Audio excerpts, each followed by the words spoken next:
Undertale.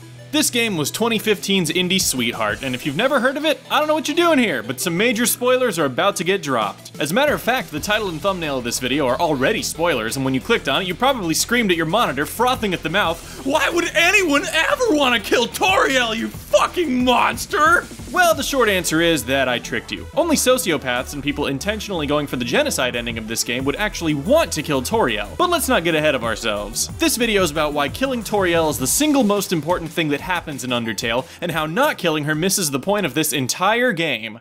So let's set up a little backstory here. Undertale came out on September 15th, 2015, but really didn't take off until about mid-October, during which time it exploded all over YouTube on Let's Play channels, my own included. However, I was given a Steam code for the game just before it really took off, so I hadn't even heard of it at that point. But I watched the trailer, thought it looked cool, and decided to play it. I had no idea what I was getting myself into. The fan base was probably 1/100th of what it is now, and today it's literally impossible to do anything on the internet without having tons of shit about Undertale spoiled for you, including the permanent death mechanic. And you might say that's not a spoiler, but holy shit, it's a huge spoiler. Not knowing that when you defeat an enemy in this game, any enemy, that they actually die forever? That's massive. Anyway, the point is that when I first played Undertale, I didn't know jack shit. If you don't believe me, here's a clip of me killing Toriel in the 3rd episode of my playthrough. Did I just kill Toriel? No. No, oh no. Are you supposed to do that?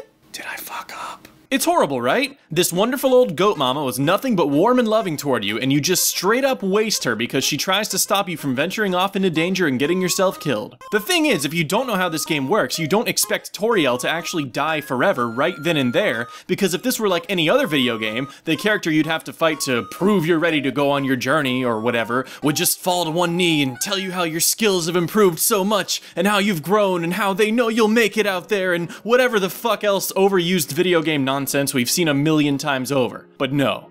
This game is like, listen up, bitch, I'm about to sit your ass down and learn you some shit. Namely, that if you beat somebody in a fight, they are dead. The way the game conveys this to you is masterfully done. Everything disappears from the screen except for 2 hearts, yours and Toriel's. Her heart trembles and shatters. It's powerful stuff, and it's designed to have a huge impact on you your first playthrough. You're not supposed to know that by simply beating Toriel, she'll be dead and gone forever, because this was the first time you've been in a situation where you're going up against a character that's actually relevant to the story. Everything up to this point is just random encounters with monsters that you've probably also killed most of because it's an RPG, and that's typically what you do in RPGs. I mean, why do you think the developers set Toriel up to be such a sweet and loving character? Just walking around her house fills you with determination! I mean, makes you realize she's lost a child and has a lot of maternal love to give, and she's been showering you with it this whole time. She's arguably the character you'd want to kill least in this game. So yeah, you fucked up. But you were supposed to fuck up, and now you know. Now you'll be careful because you fucking murdered someone, and it doesn't feel great to have that on your conscience. The game even rubs it in further on multiple occasions later. There's the part where Sans mentions the old woman behind the door that he used to tell knock-knock jokes to until one day she stopped answering. And let's not forget the heartbreaking moment when you defeat Asgore and he woefully mentions how he misses his wife. Too bad you fucked that up. Whoops.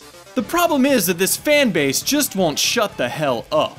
They watch a Let's Player go through this game for the first time and they scream bloody murder, literally I guess, when the player kills Toriel because they didn't know any better. People show this game to their friends and they blab on forever about the mechanics and who to kill and who not to kill, and by the time somebody actually gets around to playing it, there's no surprise left. I mean, if the developers intended for killing Toriel to be something you really weren't supposed to do unless you're playing the game pretty much incorrectly, they would have given you some in-game repercussions, like a bad ending or more random encounters because the monsters think you're Satan now. But that's not the case. It's a learning experience, and it's supposed to happen. Undertale is awesome because it defies the classic video game logic that's been programmed into all of us after years of playing games where there are no consequences because you're the main character and it's impossible for you to fuck up. Even better, Undertale exploits your video game logic programming by putting you in a typical video game situation with a very atypical outcome that ultimately makes you feel like shit. Most video games don't force you to seriously consider the implications of violence or the fact that murdering someone out of existence forever might change the entire game world as you know it. So listen,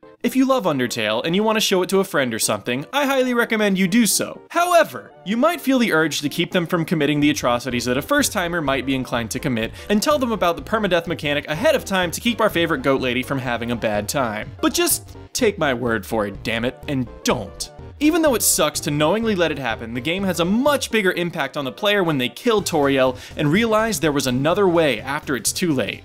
Besides, you knew they had it in them, right?